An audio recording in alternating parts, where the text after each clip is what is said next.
कृष्ण गो हरे मुरारी, हे नाथ नारायण वासुदेवा, श्रीमन नारायण नारायण नारायण, भजमन नारायण नारायण नारायण। गोविंद मेरो है, गोपाल मेरो है, श्री पाके बिहारी नंदलाल मेरो है।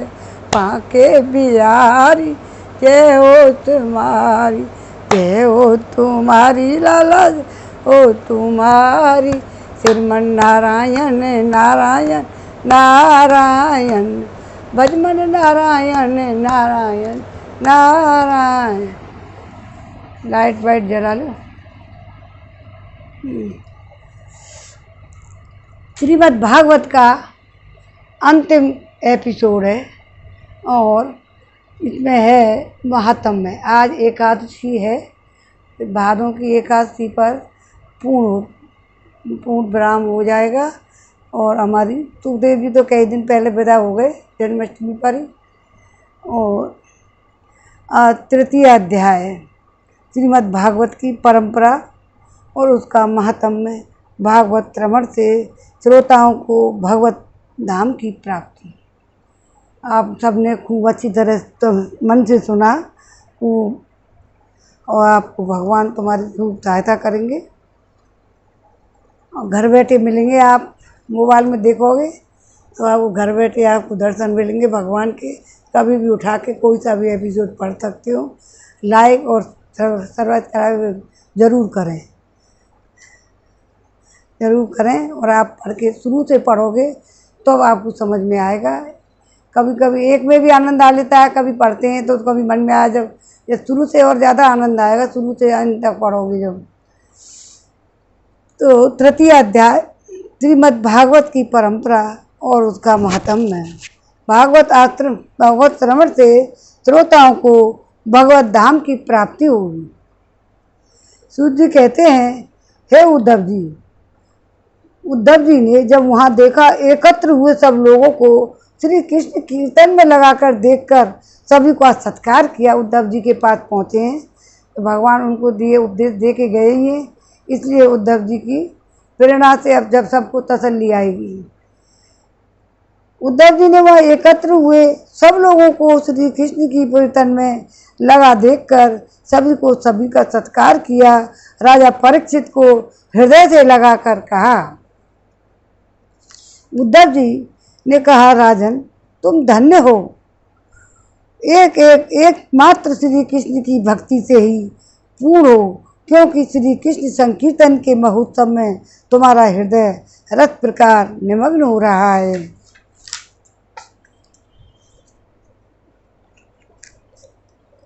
बड़े सौभाग्य की बात है कि श्री कृष्ण की पत्नियों के प्रति तुम्हारी इतनी भक्ति और ब्रजनाभ पर तुम्हारा प्रेम है। ओ तात, हे तात, तुम तो जो कुछ कर रहे हो सब तुम्हारे अनुरूप ही है। क्यों ना हो श्री कृष्ण ने ही तुम्हें शरीर और वैभव प्रदान किया है, पेट में ही बचाया है ना, अतः तुम्हारा उनके प्रपौत्र पर प्रेम होना स्वाभाविक ही है। इसमें तनिक भी संदेह नहीं कि समस्त द्वारका वासियों में ये लोग सबसे बढ़कर धन्य हैं, जिन्होंने ब्रज में निवास कराने के लिए भगवान श्री कृष्ण ने अर्जुन को आज्ञा की थी। श्री कृष्ण का मन रूपी चंद्रमा राधा के मुख की प्रभाव रूप चांदनी से युक्त हो उनकी लीला भूमि वृंदावन को अपनी किरणों से सुशोभित करता हुआ यहाँ सदा प्रकाशमान रहता है। श्री कृष्ण चंद्र नित्य परिपूर्ण हैं, प्राकट चंद्रमा की भांति उनमें वृद्धि और क्षय रूप विकार नहीं होते। उनकी जो 16 कला हैं उनसे सहस्त्रों चिन्मय किरणें निकलती हैं, इससे उनके सहस्त्रों भेद हो जाते हैं। इन सभी कलाओं में से युक्त नित्य परिपूर्ण श्री कृष्ण इस ब्रज भूमि में सदा ही विद्यमान रहते हैं। इस भूमि में और उनके स्वरूप में कुछ भी अंतर नहीं है। ऐसी ही भूमि कृष्ण में है, जन्म भूमि। तो राजेंद्र, परीक्षित इस प्रकार विचार करने पर सभी ब्रजवासी भगवान के अंग में स्थित हैं। शरणागतों का भय दूर करने वाले जो ब्रज हैं, इनका स्थान श्री कृष्ण के दाहिनी चरण में है। इस अवतार में भगवान श्री कृष्ण ने इन सबको अपनी योग माया से अभिभूत कर लिया है। उसी के प्रभाव से ये अपने स्वरूप को भूल गए हैं और इसी कारण सदा दुखी रहते हैं। यह बात निसंदेह ऐसी ही है। श्री कृष्ण का प्रकाश प्राप्त हुए बिना किसी को भी अपने स्वरूप का बोध नहीं हो सकता। जीवों के अंतःकरण में जो श्री कृष्ण तत्व का प्रकाश है, उस पर सदा माया का पर्दा पड़ा रहता है। 28वें द्वापर के अंत में जब भगवान श्री कृष्ण स्वयं ही सामने प्रकट होकर अपनी माया का पर्दा उठा लेते हैं, उस समय जीवों को उनका प्रकाश प्राप्त होता है। किंतु उस समय जो बीत गया, इसलिए उनके प्रकाश की प्राप्ति के लिए अब दूसरा उपाय बतलाया जा रहा है। सुनो, 28वें द्वापर के अतिरिक्त समय में यदि कोई श्री कृष्ण तत्व का प्रकाश पाना चाहे तो उसे यह श्रीमद् भागवत से ही प्राप्त हो सकता है। भगवान के भक्त जब कभी श्रीमद् भागवत शास्त्र का कीर्तन और श्रवण करते हैं, वहाँ उस समय भगवान श्री कृष्ण साक्षात रूप से वहाँ विराजमान रहते हैं। जहाँ श्रीमद् भागवत के एक या आधे श्लोक का ही पाठ होता है, वहाँ भी श्री कृष्ण अपनी प्रियतमा गोपियों के साथ विद्यमान रहते हैं। अपना मन भी कितना बढ़िया हो जाता है और भगवान में आत्मसात हो जाता है, उन्हीं में लीन रहता है।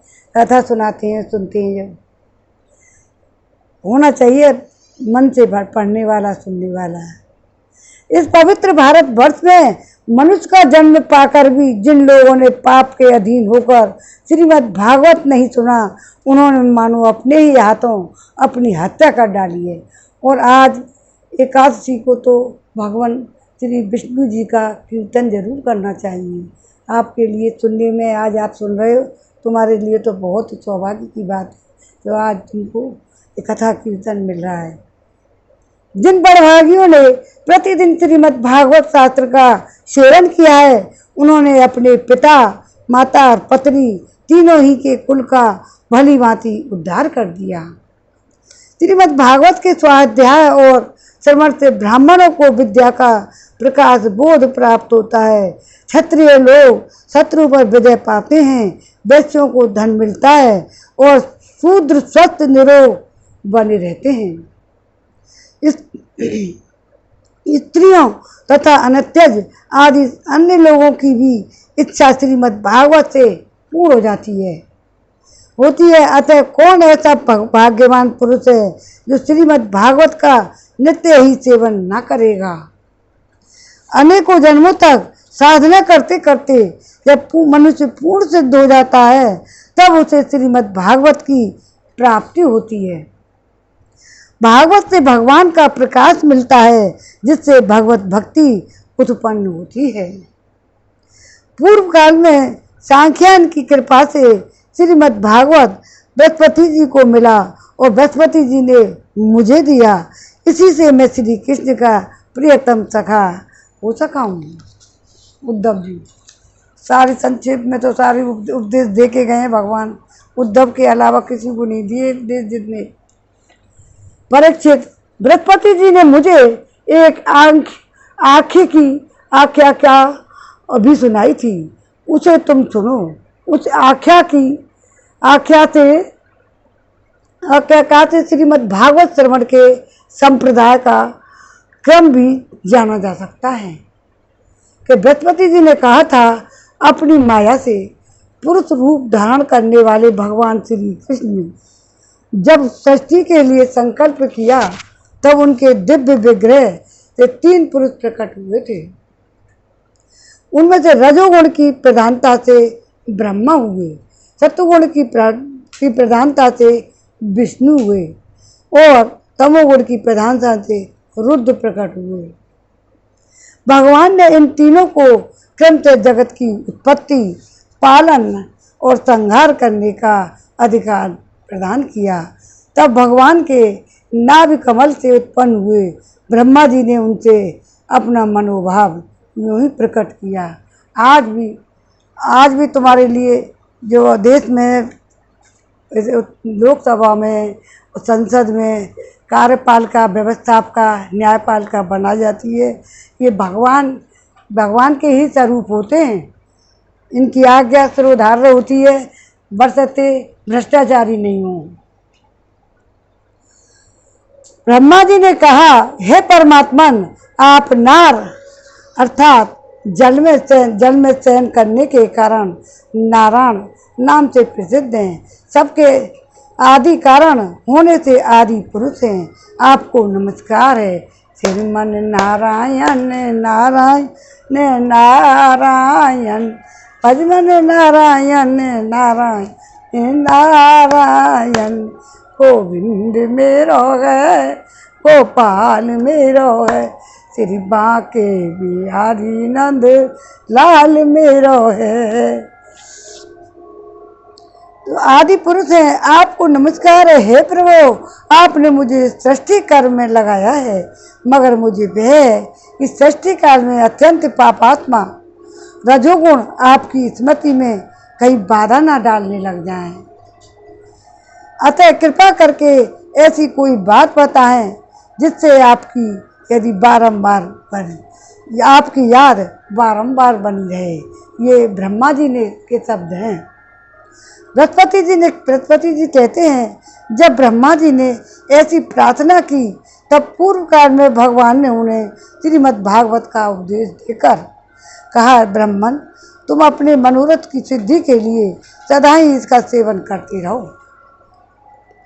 ब्रह्मा जी श्रीमद् भागवत का आधे उपदेश पाकर बड़े प्रसन्न हुए। उन्होंने श्री कृष्ण की नित्य प्राप्ति के लिए 7 आवरणों का भंग करने के लिए श्रीमद् भागवत का सप्ताह पारायण किया।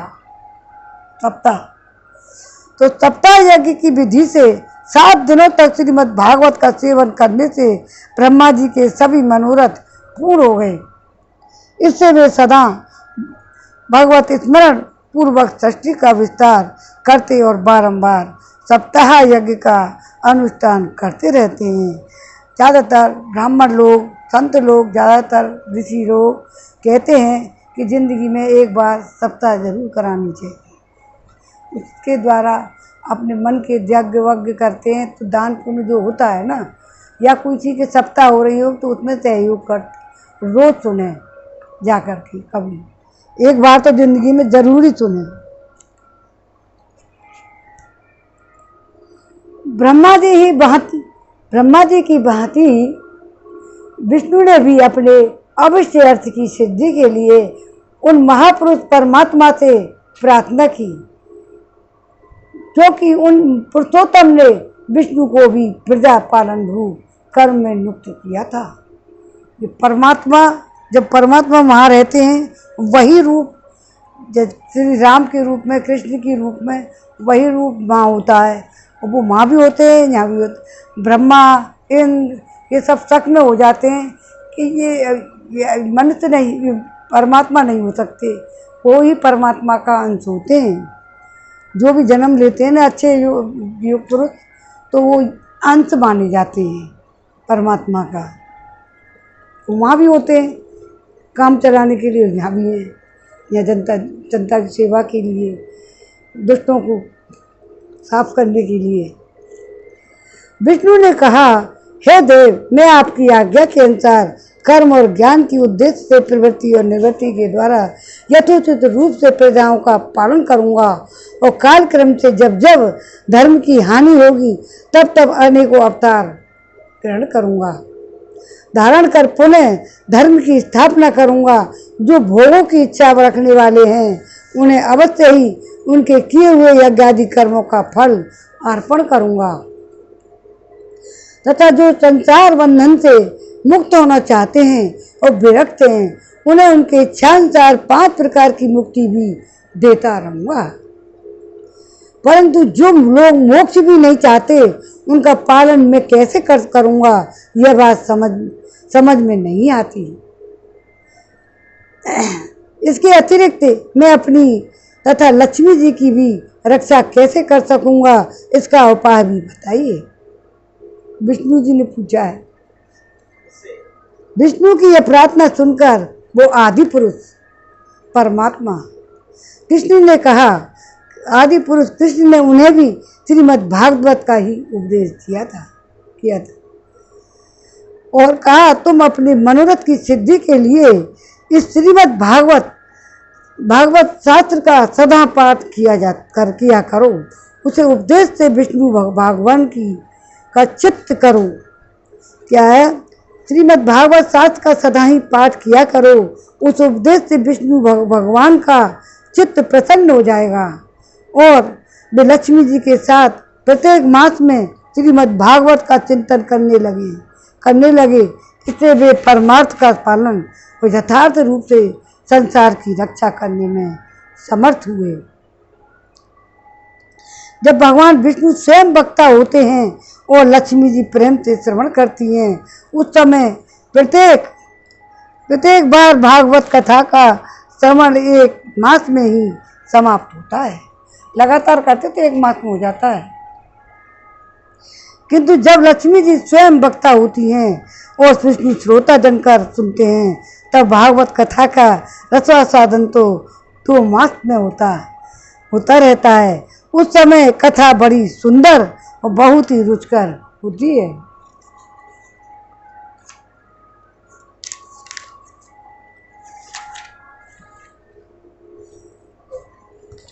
इसका कारण यह है कि विष्णु तो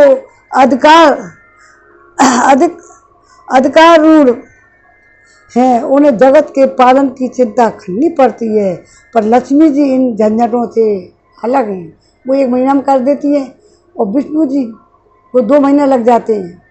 इसका कारण यह है कि विष्णु तो अधिकारूढ़ उन्हें जगत की पालन की चिंता करनी पड़ती है, पर लक्ष्मी जी इन झंझटों से अलग रहती हैं। अतः उनका हृदय निश्चिंत है। इसी से लक्ष्मी के मुख से भागवत कथा का रसास्वादन अधिक प्रकाशित होता है। इसके पश्चात रुद्र ने भी, जिन्हें भगवान ने पहले संहार कार्य के लगाया था, अपनी सामर्थ्य की वृद्धि के लिए परम पुरुष भगवान श्री कृष्ण की प्रार्थना की है। रुद्र ने कहा, मेरे प्रभु देव मुझ में नित्य नैमित्तिक और प्राकृतिक संहार की शक्तियाँ तो हैं, पर आत्यंतिक संहार की शक्ति बिल्कुल नहीं है। रुद्र महादेव, यह मेरे लिए बड़े दुख की बात है। इसी कमी की पूर्ति के लिए मैं आपसे प्रार्थना करता हूँ। बृहस्पति जी ने कहा। रुद्र की प्रार्थना सुनकर नारायण ने उन्हें भी श्रीमद् भागवत का उपदेश किया। सदाशिव रुद्र ने 1 वर्ष में 1 पारायण के क्रम से भागवत कथा का सेवन किया। इसके सेवन से उन्होंने तमोगुण पर विजय पाई और आत्यंतिक संहार मोक्ष की शक्ति को भी प्राप्त कर लिया। भगवान शंकर ने ये सब उद्धव जी बता रहे हैं, उनके द्वारा जो कहे शब्द ब्रह्मा जी, विष्णु जी, रुद्र ने, जो उद्धव जी को भगवान कृष्ण कुछ सुना कर गए हैं। आपने भी सुना है पहले। उद्धव जी कहते हैं, श्रीमद् भागवत के महात्म्य के संबंध में यह आख्यायिका मैंने अपने गुरु श्री बृहस्पति जी से सुनी और उनसे भागवत का उपदेश प्राप्त कर उनके चरणों में प्रणाम करके मैं बहुत ही आनंदित हुआ। बृहस्पति जी देवताओं के गुरु हैं। तत्पश्चात भगवान विष्णु की रीति स्वीकार करके मैंने भी 1 मास तक श्रीमद् भागवत कथा का भली भांति रसास्वादन किया। उतने ही में भगवान श्री कृष्ण का प्रियतम सखा हो गया। उतने से ही में, जब सुखी ने 1 महीना तो उनका सखा बन गया। उतने से ही में भगवान श्री कृष्ण का प्रियतम सखा हो गया। इसके पश्चात भगवान ने मुझे ब्रज में अपनी प्रियतमा गोपियों की सेवा में नियुक्त किया था। यदि भी भगवान अपने लीला पारकरों को के साथ नित्य विहार करते रहते हैं, इसलिए गोपियों का श्री कृष्ण से कभी भी वियोग नहीं होता। आज भी है। गोपियाँ तो कृष्ण को अब भी प्यार करती हैं। जो भी गोपियाँ होती हैं वहाँ भगवान के मंदिर में जाती हैं, तभी भगवान के प्रेम में लीन हो जाती हैं। तथापि जो भ्रम से ब्रह वेदना का अनुभव कर रही थी, उन गोपियों के प्रति भगवान ने मेरे मुख से भागवत का संदेश कहलाया। उस संदेश को अपनी बुद्धि के अनुसार ग्रहण कर गोपियां तुरंत ही ब्रह वेदना से मुक्त हो गई। मैं भागवत के इस रहस्य को तो नहीं जान समझ सका, किंतु मैंने उसका चमत्कार प्रत्यक्ष देखा है। इसके बहुत समय के बाद जब ब्रह्मादि देवता आकर भगवान से अपनी परम धाम में पधारने की प्रार्थना करके चले गए, उस समय पीपल के वृक्ष की जड़ में के पास अपने सामने खड़े ही हुए मुझे भगवान ने श्रीमद् भागवत विषय की उस रहस्य का स्वयं ही उपदेश किया है। अपन ने पढ़ा, सुना तुमने, और मेरी बुद्धि में उसका दृढ़ निश्चय करा दिया। उसी के प्रभाव से मैं बद्रिका आश्रम में रहकर भी वहाँ ब्रज की लताओं बेलों में निवास करता हूँ। उसी के बल से यहाँ नारद कुंड पर सदा स्वेच्छा अनुसार विराजमान रहता हूँ। भगवान ने भक्तों को श्रीमद् भागवत के सेवन से श्री कृष्ण तत्व का प्रकाश प्राप्त हो सकता है। इस कारण वहाँ उपस्थित हुए इन सभी भक्तजनों के कार्य की सिद्धि के लिए मैं श्रीमद् भागवत का पाठ करूँगा, किंतु इस कार्य में तुम्हें ही समझना पड़ेगा। तुमको ही उनकी सहायता करनी पड़ेगी। सूत जी कहते हैं, यह सुनकर राजा परीक्षित उद्धव जी को प्रणाम करके उनसे बोले। परीक्षित ने कहा, हरिदास उद्धव जी, आप निश्चिंत होकर श्रीमद् भागवत कथा का कीर्तन करें। इस कार्य में मुझे जिस प्रकार की सहायता करनी आवश्यक हो, उसके लिए आज्ञा है। सूत जी कहते हैं, परीक्षित का यह वचन सुनकर उद्धव जी मन ही मन बहुत प्रसन्न हुए और बोले।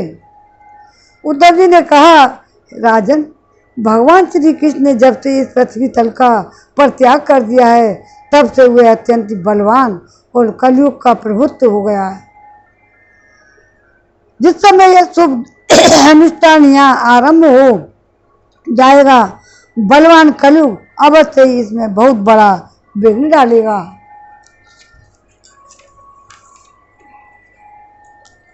इसलिए तुम दिग्विजय के लिए जाओ और कलयुग को जीतकर अपने वश में करो। इधर मैं तुम्हारी सहायता से वैष्णवी रीति का सहारा लेकर 1 महीने तक यहाँ श्रीमद् भागवत कथा का रसास्वादन कराऊंगा। और इस प्रकार भागवत कथा के रस का प्रचार करके इन सभी श्रोताओं का भगवान मधुसूदन के नित्य गोलोक धाम में पहुँचाऊँगा। उद्धव जी जो कहते हैं ना, उद्धव जी के रूप में अभी भी राधा कुंड पर कथा भागवत होती रहती है। सूत जी कहते हैं, उद्धव जी, बात सुनकर राजा परीक्षित पहले तो कलयुग पर विजय प्राप्त पाने के विचार से बड़े ही प्रसन्न हुए, परंतु पीछे यह सोचकर कि मुझे भागवत कथा के श्रवण से वंचित रहना पड़ेगा, चिंता से व्याकुल उठे। उस समय उन्होंने उद्धव जी से अपना अभिप्राय इस प्रकार प्रकट किया। राजा परीक्षित ने कहा, हे तात, आपकी आज्ञा के अनुसार तत्पर होकर मैं कलयुग को तो अवश्य ही अपने बस में करूँगा, मगर श्रीमद् भागवत की प्राप्ति मुझे कैसे होगी? होगी जबरदस्ती भाई, कलयुग के प्रभाव में आ गए वे खुद ही। परीक्षित, राजा परीक्षित, प्रभाव आ गया तो सांपों की माला डाल दी ना। सूत जी कहते हैं, उनके इस वचन को सुनकर उद्धव जी पुनः बोले, हे राजन, तुम्हें तो किसी भी प्रकार की चिंता नहीं करनी चाहिए, क्योंकि इस भागवत शास्त्र के प्रधान अधिकारी तो तुम ही हो। संसार के मनुष्य नाना प्रकार के कर्मों में रचे पचे हुए हैं। ये लोग आज तक प्राय भागवत श्रवण की बात भी नहीं जानते। तुम्हारे ही प्रसाद से इस भारतवर्ष में रहने वाले अधिकांश मनुष्य श्रीमद् भागवत कथा की प्राप्ति होने पर शाश्वत सुख प्राप्त करेंगे। उन्हें आगे पीछे तक का मालूम है ना। तो महर्षि भगवान श्री सुखदेव जी की साक्षात नंद नंदन श्री कृष्ण के स्वरूप हैं। वे ही तुम्हें श्रीमद् भागवत की कथा सुनाएंगे। इसमें सुखदेव जी की साक्षात नंद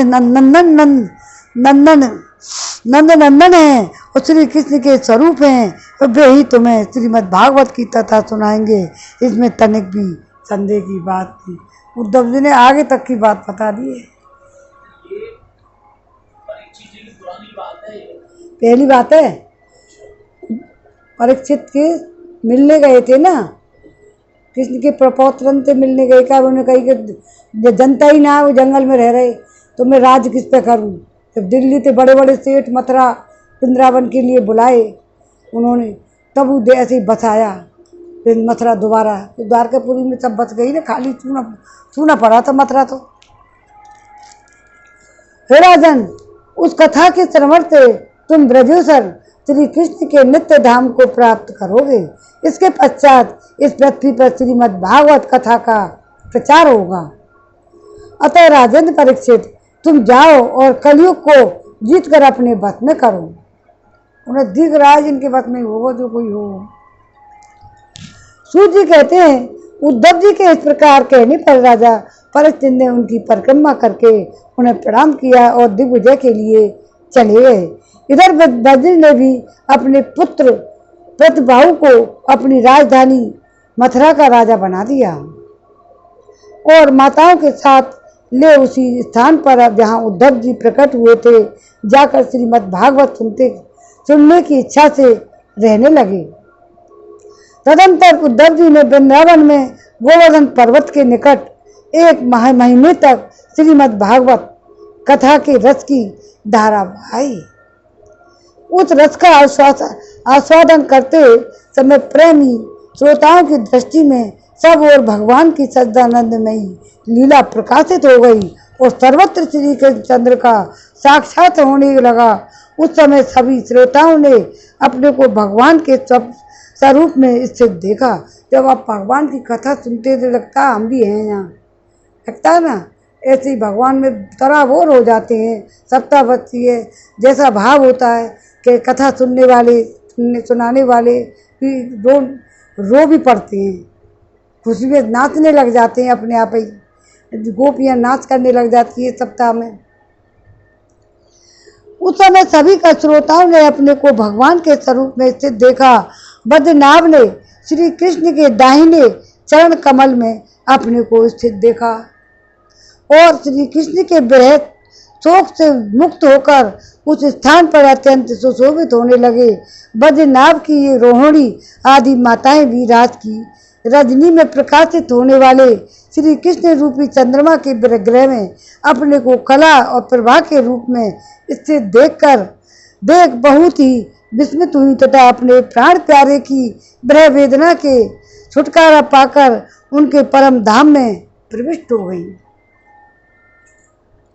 इनके अतिरिक्त जो भी श्रोतागण वहाँ उपस्थित थे वे भी भगवान की नित्य अंतरंग लीला में सम्मिलित होकर इस स्थूल व्यवहारिक जगत में तत्काल अंतर्धान हो गए। वे सभी सदा ही गोवर्धन पर्वत के कुंज और झाड़ियों में, वृंदावन में, काम्यवन में आदि वनों में तथा वहाँ की दिव्य गौओं के बीच में श्री कृष्ण के साथ विचरते हुए अनंत आनंद का अनुभव करते रहते हैं। जो लोग उन श्री कृष्ण के प्रेम में मग्न हैं उन्हें भावुक भक्तों को उनके दर्शन भी होते रहते हैं।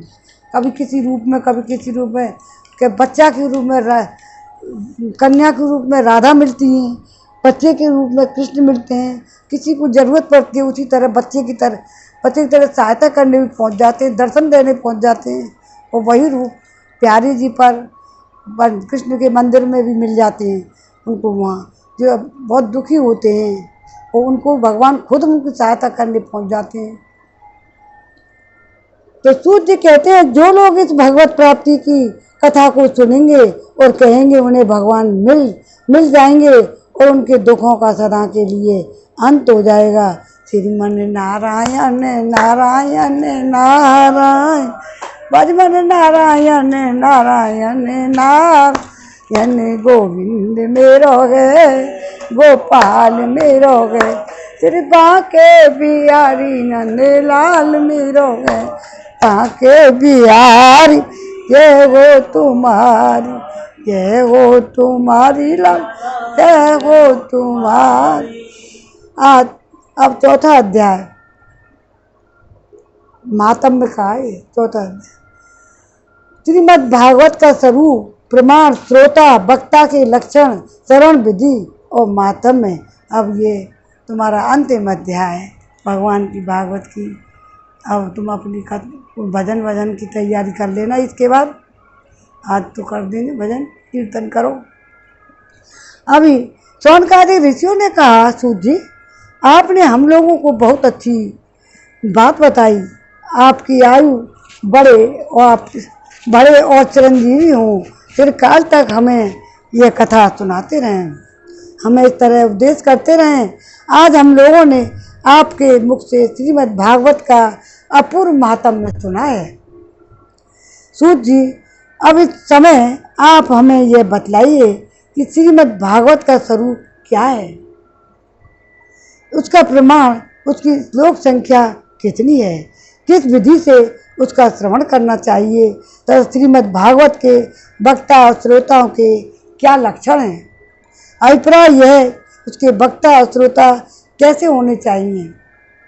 सूत जी कहते हैं ऋषिगण श्रीमद् भागवत कथा और श्रीमद् भगवान का स्वरूप सदा ही एक ही है और वह सच्चिदानंद में। ये श्रीमद् भागवत एक तरह से भगवान श्री कृष्ण ही हैं और भागवत श्री कृष्ण में ही है, भगवत में श्री परमात्मा है, इसी में श्री कृष्ण हैं। ऋषिगण श्रीमद् भागवत और तो श्री भगवान का स्वरूप सदा एक ही है और यह सच्चिदानंद में है।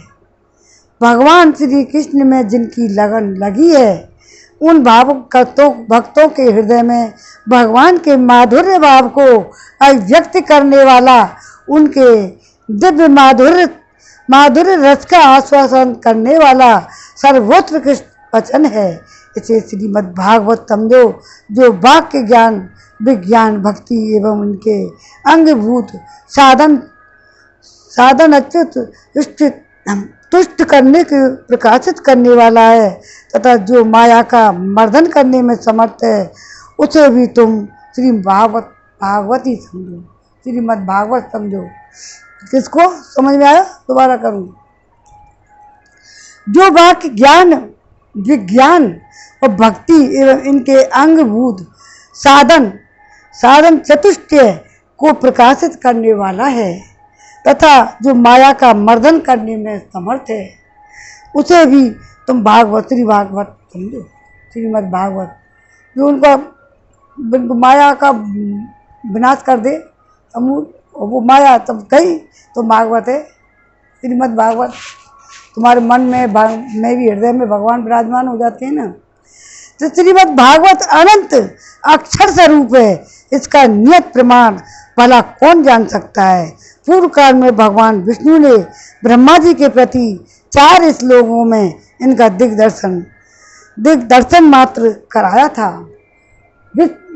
विप्रगण इस भागवत की अपार गहराई में डुबकी लगाकर इसमें से अपनी अभिष्ट वस्तु को प्राप्त करने में केवल ब्रह्मा, विष्णु और शिव आदि ही समर्थ हैं।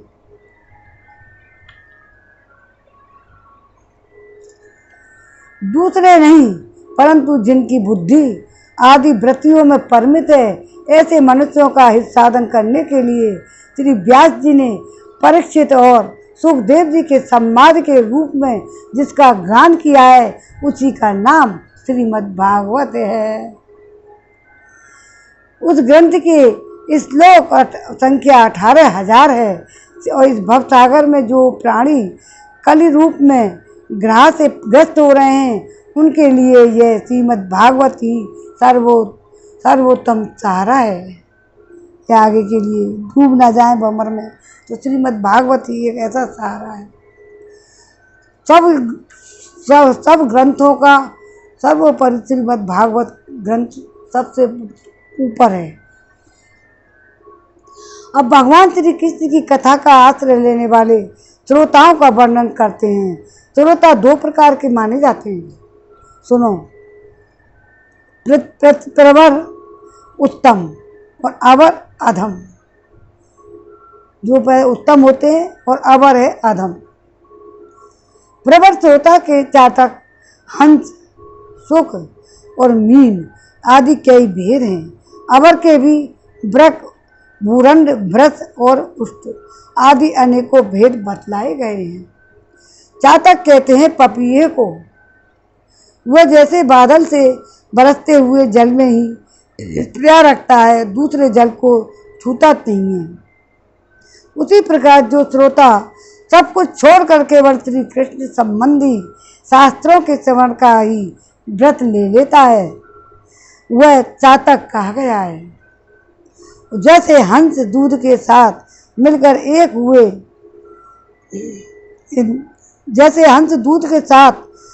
एक हुए जल को निर्मल दूध ग्रहण कर लेता है, पानी को छोड़ देता है।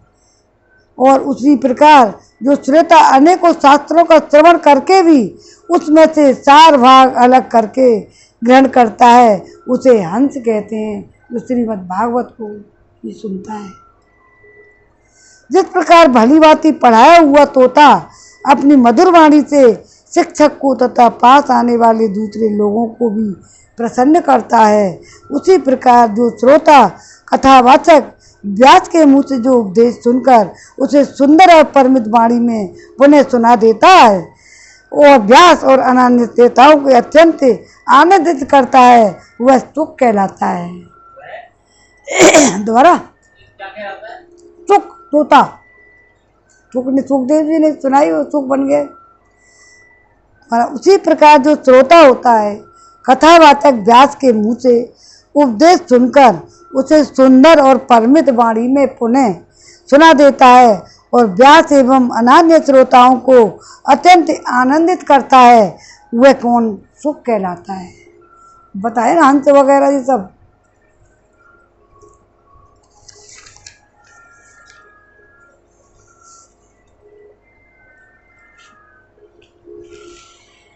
जैसे क्षीर सागर में मछली मौन रहकर अब तक अपलक क्या करती है, क्षीर सागर में अपना मन इधर लगाओ। जैसे क्षीर सागर में मछली मौन रहकर अपलक आंखों से देखती हुई सदा दुग्ध पान करती रहती है, उसी प्रकार जो कथा सुनते समय निर्विवेक नैनों से देखता हुआ मुँह से कभी एक शब्द भी नहीं निकालता और निरंतर कथा रस का ही आस्वादन करता रहता है, वह प्रेमी श्रोता मीन कहलाता है, मछली। इसलिए तो कहीं दोबारा ध्यान दे दो, सुनो, दोबारा पढ़ना पड़ता है। जैसे क्षीर सागर में मछली मौन रहकर अपलक आंखों से देखती हुई सदा दुग्ध पान करती रहती है, उसी प्रकार जो कथा सुनते समय निर्विवेक नैनों से देखता हुआ मुँह से कभी एक शब्द भी नहीं निकालता और निरंतर कथा रस का ही आस्वादन करता है, वह प्रेमी श्रोता मीन कहा गया है। ये प्रभव अर्था उत्तम श्रोताओं के भेद बताए गए हैं।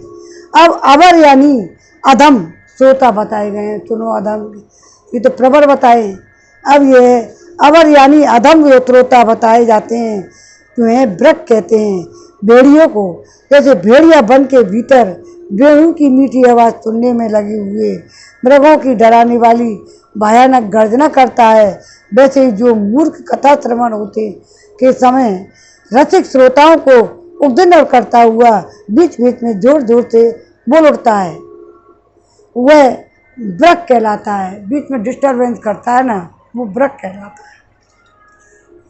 हिमालय के शिखर पर एक भूरंड जाति का पक्षी होता है। वह किसी के शिक्षाप्रद वाक्य सुनकर वैसा ही बोला करता है, किंतु स्वयं उससे लाभ नहीं उठाता। इसी प्रकार जो उपदेश की बातें सुनकर उसे दूसरे को तो सिखाए पर स्वयं आचरण में नहीं लाए, ऐसे श्रोता को बुरंड कहते हैं। आगे समझ में? ब्रज कहते हैं बैल को, उसके सामने मीठे मीठे अंगूर हो और कड़वी खली, दोनों को वह एक सा मानकर चलता है। कड़वी खली और अंगूर जो बैल, उसी प्रकार जो सुनी हुई सभी बातों को, उसी प्रकार जो सुनी हुई बातों को ग्रहण करता है, पर सार और असार वस्तु का विचार करने में उसकी बुद्धि अंधी हो जाती है। ये अंगूर है, कहीं खली है बाकी सरसों की। असमर्थ होता है ऐसा श्रोता भ्रष्ट कहलाता है। जिस प्रकार ऊंट माधुर्य गुण से युक्त आम को भी छोड़कर केवल नीम की ही पत्ती खाता है, नीम की पत्ती चबाता है, उसी प्रकार जो भगवान की मधुर कथा को छोड़कर उसके विपरीत संसारी बातों में रमता रहता है, उसे ऊंट कहते हैं। ये कुछ थोड़े से भेद यहाँ बतलाए गए हैं। इनके अतिरिक्त और भी प्रवर और अवर दोनों प्रकार के श्रोताओं के भ्रमर और गधा आदि बहुत से भेद हैं। इन सब भेदों को उन श्रोताओं के स्वाभाविक आचार व्यवहारों को परखना चाहिए। वक्ता के सामने उन विधिवत प्रणाम करके बैठे और अन्य संसारी बातों को छोड़कर केवल भगवान की लीला कथाओं को ही सुनने की इच्छा रखें। समझने में अत्यंत कुशल हों और नम्र हों, हाथ जोड़े रहें, चित्त भाव से उपदेश ग्रहण करें और भीतर श्रद्धा तथा विश्वास रखें। इसके सिवा जो कुछ सुने उसका बराबर चिंतन करता रहे। जो बात समझ में ना आए पूछे, पवित्र भाव से रहे और श्री कृष्ण के भक्तों पर सदा प्रेम रखता रहे। जैसे तुम पूछते हो नहीं समझ में आता है तो ऐसे ही श्रोताओं को वक्ता लोग उसे उत्तम श्रोता कहते हैं। तो सुनने में समझ में ना दोबारा पूछते हैं, जब तो कई बार पढ़ना पड़ता है ना मुझे।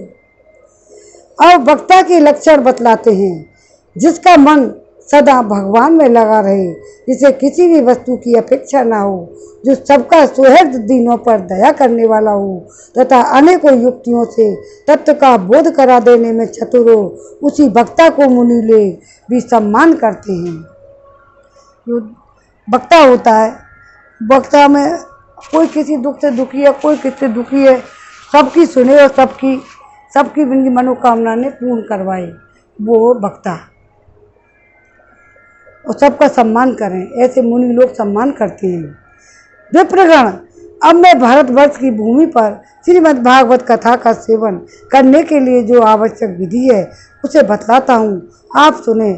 इस विधि के पालन से श्रोता की सुख परंपरा का विस्तार होता है।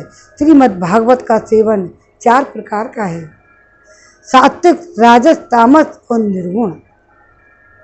जिसमें यज्ञ की भांति तैयारी की गई हो, बहुत सी पूजा सामग्रियों के कारण जो अत्यंत शोभा संपन्न दिखाई दे रहा हो और बड़े ही परिश्रम से बहुत उतावली के साथ 7 दिनों में ही उसकी समाप्ति की जाए, वह प्रसन्नता पूर्वक किया हुआ श्रीमद् भागवत का सेवन वो राजस है। 1 या 2 महीने में धीरे धीरे कथा का आस्वादन करते हुए बिना परिश्रम के जो श्रवण होता है वह पूर्ण आनंद को बढ़ाने वाला सात्विक सेवन कहलाता है। तामस सेवन वह कभी भूल से छोड़ दिया जाए, याद आने पर फिर आरंभ कर दिया जाए। इस प्रकार 1 वर्ष तक आलस और अश्रद्धा के साथ चलाया जाए, वह तामस सेवन। 4 बार हो गई। सेवन भी न करने की अपेक्षा अच्छा वो भी सुख देने वाला ही है। तो नहीं करने वाले से तो बहुत अच्छा है ना, कभी तो याद आ ही जाता है। याद तो रहता है, बहुत से लोगों का वक्त नहीं होता, कई बार हमारे पास समय नहीं होता, सुनने वालों को भी और खत सुनाने वालों को तो उसमें टाइम लग जाता है। जब मौका लग जाए तब वैसे रोज़ाना भगवान में भक्ति में लीन रहना चाहिए और लीन रहते ही हैं। जब वर्ष महीना और दिनों के नियम का आग्रह छोड़कर सदा ही प्रेम और भक्ति के साथ श्रवण किया जाए वह सेवन निर्गुण माना जा गया है। राजा परीक्षित सुखदेव जी के संवाद में भी जो भागवत का सेवन हुआ था वह निर्गुण ही बताया गया है। इसमें जो 7 दिनों की बात आती है वह राजा की आयु के बचे हुए दिनों की संख्या के अनुसार है, सप्ताह कथा का नियम करने के लिए नहीं है। भारतवर्ष में अतिरिक्त अन्य स्थानों में भी त्रिगुण सात्विक राजस और तामस अथवा निर्गुण सेवन अपनी रुचि के अनुसार करना चाहिए। तात्पर्य यह है कि किसी भी प्रकार भी हो सके श्रीमद् भागवत का सेवन उसके श्रवण करना ही चाहिए, हो जाना चाहिए। कैसे भी कर लो। ये YouTube पर डालने की वजह से हम लेट हो गए, नहीं कर पाते बैठ के। लेकिन वैसे भगवान की कथा पूजन सेवा तो रोज़ करते हैं, लेकिन इस YouTube पर टाइम नहीं मिल पाता। टाइम की वजह से देर अमेर हो गई है। जय हो।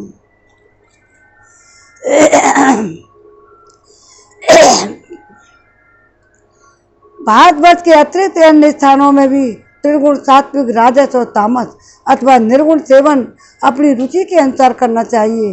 तात्पर्य यह है कि जिस प्रकार भी हो सके श्रीमद् भागवत का सेवन उसका श्रवण करना ही चाहिए। जो केवल श्री कृष्ण की लीलाओं के ही श्रवण कीर्तन और रसास्वादन के लिए लालायित रहते हैं और मोक्ष की भी इच्छा नहीं रखते, उनका तो श्रीमद् भागवत ही धन है। तथा जो संसार के दुखों से घबराकर अपनी मुक्ति चाहते हैं उनके लिए भी यही रस भवरोग की औषधि है। अतः इस कलकाल में इसका प्रयत्नपूर्वक सेवन करना चाहिए। इसके अतिरिक्त जो लोग विषयों में ही रमण करने वाले हैं, सांसारिक सुखों से ही जिन्हें सदा चाह रहती है, उनके लिए भी ये अब इस कलयुग में सामर्थ्य धन और विधि के विधान का ज्ञान न होने के कारण कर्म मार्ग या गादी से मिलने वाली सिद्धि अत्यंत दुर्लभ हो गई है। ऐसी दशा में उन्हें भी सब प्रकार से अब इस भागवत कथा का ही सेवन करना चाहिए। सबके लिए बताया है। यह श्रीमद् भागवत की कथा धन, पुत्र, स्त्री, हाथी, घोड़े आदि वाहन, यश, मकान, निष्कंटक राज्य भी दे सकती है। सकाम भाव से भागवत का सहारा लेने वाले मनुष्य इस संसार में मनोवांछित उत्तम भोगों को भोगकर अंत में श्रीमद् भागवत के ही संग से श्री हरि के परधाम को प्राप्त हो सकते हैं, हो जाते हैं। जिनके यहाँ श्रीमद् भागवत की कथा वार्ता होती हो और जो लोग उस कथा के श्रवण में लगे रहते हों, उसमें उनकी सेवा और सहायता अपने शरीर और धन से करनी चाहिए। भागवत, रामचरितमानस, रामायण। अब थोड़े दिन में हम रामायण शुरू करने वाले हैं। रामायण श्री वाल्मीकि। अब YouTube पर जो आप सुनते हो, अब जब हमें टाइम मिलेगा जब शुरू करेंगे। अब रामायण वाल्मीकि, जो भी वाल्मीकि ने जो लिखा है उसको पूरा ग्रहण हम भी करेंगे और आप भी करना। उन्हीं के अनुग्रह से सहायता करने वाले पुरुष को भी भागवत सेवन का पुण्य प्राप्त होता है। कामना और 2 वस्तुएं होती हैं, श्री कृष्ण की और धन की। श्री कृष्ण की सेवा कुछ भी चाहा जाए, यह सब धन के अंतर्गत है। भगवान के अलावा जो भी चाहते हो वो क्या है? धन है। उसकी धन संज्ञा है। श्रोता और भक्ता ये 2 प्रकार के माने गए हैं। एक कृष्ण को चाहने वाले, दूसरे धन को चाहने वाले। जैसा भक्ता वैसा ही श्रोता भी हो तो वहाँ कथा में रस मिलता है, अतः सुख की वृद्धि होती है। और आजकल ब्राह्मण का जीवन यापन इसी से होता है और इसी से कर रहे हैं। अपना भी परम कल्याण कर रहे हैं और धन की भी प्राप्ति हो जाती है। कथा का रसास्वादन कर लेते हैं खुद भी करते हैं और वक्ता दूसरे सुनने वालों श्रोताओं को सुनाते हैं। ये दोनों विपरीत विचार के हों तो रसाभास हो जाता है, अतः फल की हानि होती है। किंतु जो श्री कृष्ण को चाहने वाले वक्ता और श्रोता हैं, उन्हें विलम्ब होने पर भी सिद्धि अवश्य मिलती है। पर धनार्थी को तो तभी सिद्धि मिलती है जब उनके अनुष्ठान का विधि विधान पूर्वक उतर जाए और श्री कृष्ण की चाह रखने वाला सर्वथा गुणहीन हो और उसकी विधि में कुछ भी कमी रह जाए तो भी यदि उसके हृदय में प्रेम है तो वह उसके लिए भी सर्वोत्तम विधि है। सकाम पुरुष के कथा की समाप्ति के दिन तक स्वयं सावधानी के साथ सभी विधियों का पालन करना चाहिए। भागवत कथा के श्रोता और वक्ता दोनों ही पालन करने योग्य विधि यह है। प्रतिदिन प्रातःकाल स्नान करके अपना नित्य कर्म पूरा करेंगे, फिर भगवान का चरणामृत पीकर पूजा के सामान से श्रीमद् भागवत की पुस्तक और गुरुदेव व्यास का पूजन करें। इसके पश्चात अत्यंत प्रसन्नता पूर्वक श्रीमद् भागवत की कथा स्वयं कहे अथवा सुने। दूध या खीर का मौन भोजन करे और नित्य ब्रह्मचर्य का पालन और भूमि पर शयन करे। क्रोध और लोभ आदि को त्याग दे।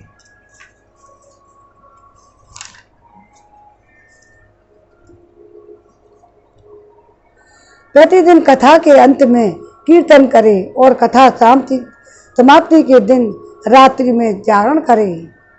जागरण करना है आज। समाप्ति होने पर ब्राह्मणों को भोजन कराकर उन्हें दक्षिणा से संतुष्ट करे। कथावाचक गुरु को वस्त्र आभूषण आदि देकर भी गौ भी अर्पण करे।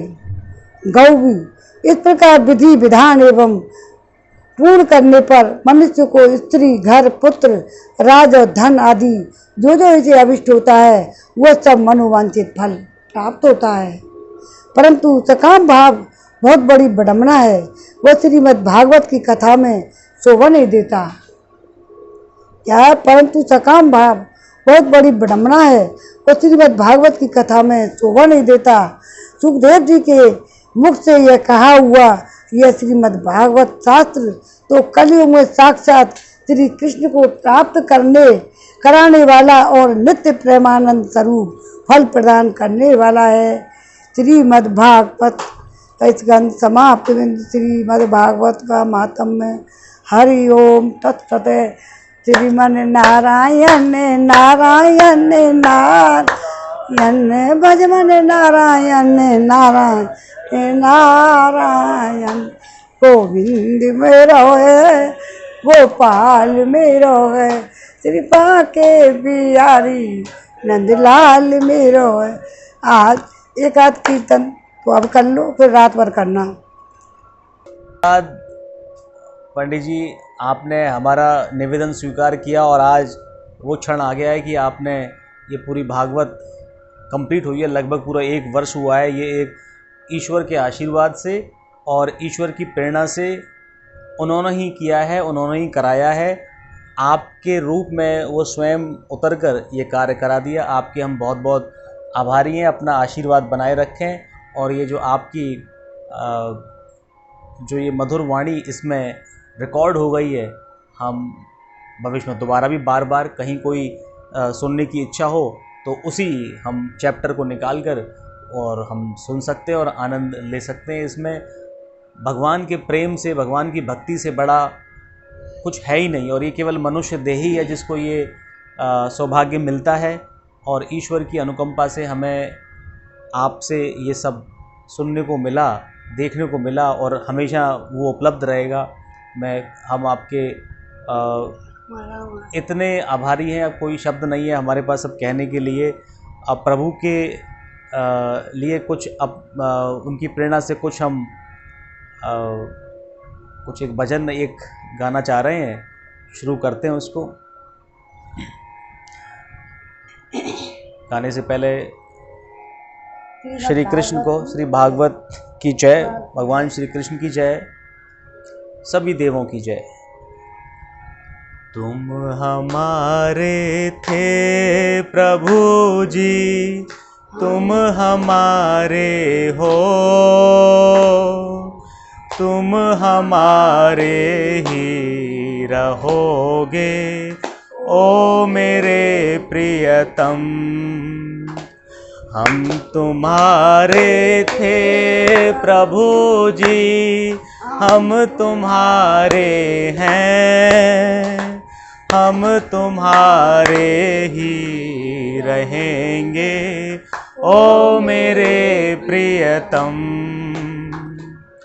हम तुम्हारे थे प्रभु जी, हम तुम्हारे हैं, हम तुम्हारे ही रहेंगे ओ मेरे प्रियतम। तुम्हें छोड़ सुन नंद दुलारे, कोई ना मीत हमारो। तुम्हें छोड़ सुन नंद दुलारे, कोई ना मीत हमारो। किसके द्वारे जाए पुकारूं, और न कोई सहारो। अब तो आकर बाह पकड़ लो ओ मेरे प्रियतम। तुम हमारे थे प्रभु जी, तुम हमारे हो, तुम हमारे ही रहोगे ओ मेरे प्रियतम। हम तुम्हारे थे प्रभु जी, हम तुम्हारे हैं, हम तुम्हारे ही रहेंगे ओ मेरे प्रियतम। तेरे कारण सब जग छोड़ा, तुम संग नाता जोड़ा। तेरे कारण सब जग छोड़ा, तुम संग नाता जोड़ा। एक बार प्रभु बस ये कह दो, तू मेरा मैं तेरा। साची प्रीत की रीत निभा दो ओ मेरे प्रियतम। तुम हमारे थे प्रभु जी, तुम हमारे हो, तुम हमारे ही रहोगे ओ मेरे प्रियतम। हम तुम्हारे थे प्रभु जी, हम तुम्हारे हैं, हम तुम्हारे ही रहेंगे ओ मेरे प्रियतम। दास की ये विनती सुन लीजो ओ ब्रजराज दुलारे।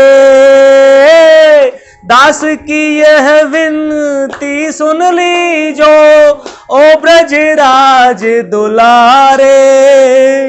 आखिरी आस यही जीवन की पूर्ण करना प्यारे। एक बार हृदय से लगा लो ओ मेरे प्रियतम। तुम हमारे थे प्रभु जी, तुम हमारे हो, तुम हमारे ही रहोगे ओ मेरे प्रियतम। हम तुम्हारे थे प्रभु जी, हम तुम्हारे हैं, हम तुम्हारे ही रहेंगे ओ मेरे प्रियतम। एक बार इसी लाइन को आप बच्चे लोग आप भी गाएं इसी को। तुम हमारे थे प्रभु जी, तुम हमारे हो, साथ साथ गाते हैं इसको। लीजिए आपकी आवाज दोनों की आए। तुम हमारे थे प्रभु जी, तुम हमारे हो, तुम हमारे ही रहोगे ओ मेरे प्रियतम। तुम्हारे थे प्रभु जी, हम तुम्हारे हैं, हम तुम्हारे ही रहेंगे ओ मेरे प्रियतम। लाल की जय। जय राधा रानी की जय। कृष्ण कन्हैया की जय और पुत्री के लौटा की जय। बोलो व्यास जी, वेद व्यास जी महाराज की जय। बोलो सुखदेव जी की जय। बोलो परीक्षित जी महाराज की जय। बोलो सब संतन की जय। बोलो योग ऋषि श्री बुद्धराम शर्मा जी की जय। बोलो पंडित मंजू शर्मा जी की जय। सभी देवों की जय। जय जय श्री राधे। श्री भागवत भगवान जी की आरती। श्री भागवत भगवान की है आरती, पापियों को पाप से है तारती। श्री भागवत भगवान की है आरती, पापियों को पाप से है तारती। ये अमर ग्रंथ, ये मुख्य ग्रंथ, ये पंचम वेद निराला, नव ज्योति जगाने वाला। ये अमर ग्रंथ, ये मुख्य पंथ, ये पंचम वेद निराला, नव ज्योति जगाने वाला। हरि गान यही वरदान, यही जग की मंगल की आरती। पापियों को पाप से है तारती। श्री भागवत भगवान की है आरती, पापियों को पाप से है तारती। ये शांति गीत पावन पुनीत सा कोप मिटाने वाला, हरिदरस दिखाने वाला। ये शांति गीत पावन पुनीत सा कोप मिटाने वाला, हरिदरस दिखाने वाला। है सुख करनी है दुख हरनी, मधुसूदन जी की आरती। पापियों को पाप से है तारती। श्री भागवत भगवान की है आरती, पापियों को पाप से है तारती। ये मधुर बोल जग फंद खोल, सन्मार्ग दिखाने वाला, बिगड़ी को बनाने वाला। ये मधुर बोल जग फंद खोल, सन्मार्ग दिखाने वाला, बिगड़ी को बनाने वाला। श्री राम यही घनश्याम यही, प्रभु की महिमा की आरती। पापियों को पाप से है तारती। श्री भागवत भगवान की है आरती, पापियों को पाप से है तारती। ओम नमो भगवते वासुदेवाय नमः। आज के आनंद की जय। जय जय श्री राधे राधे श्याम। तो आज ये भागवत कथा कंप्लीट हुई है और इसके बाद पंडित जी जो प्रारंभ करेंगे, अब जो है इस भागवत कथा के बाद पंडित जी प्रारंभ करेंगे वाल्मीकि रामायण। बहुत जल्दी आपके सामने वाल्मीकि रामायण के साथ में उपस्थित होंगे और इसका हम रसास्वादन करेंगे सभी भक्तजन। आप सभी का बहुत बहुत आभार, धन्यवाद। आपने इतना प्रेम पूर्वक इस भागवत को सुना और आप सभी इसको बार बार सुने। देखिए, अलग अलग प्रसंगों का, अलग अलग अध्यायों का अलग अलग लाभ और आनंद है, तो आप इनको सुना करें और इनके इस चैनल को आप सब्सक्राइब करें इसको, जिससे कि आपको इनके आने वाली और भी जो इनकी जैसे श्री वाल्मीकि रामायण है, उनके आपको मिलते रहें, आप पढ़ते उनको सुनते रहें, देखते रहें और आनंद लें। सब्सक्राइब करें, लाइक करें, शेयर भी किया करें अपने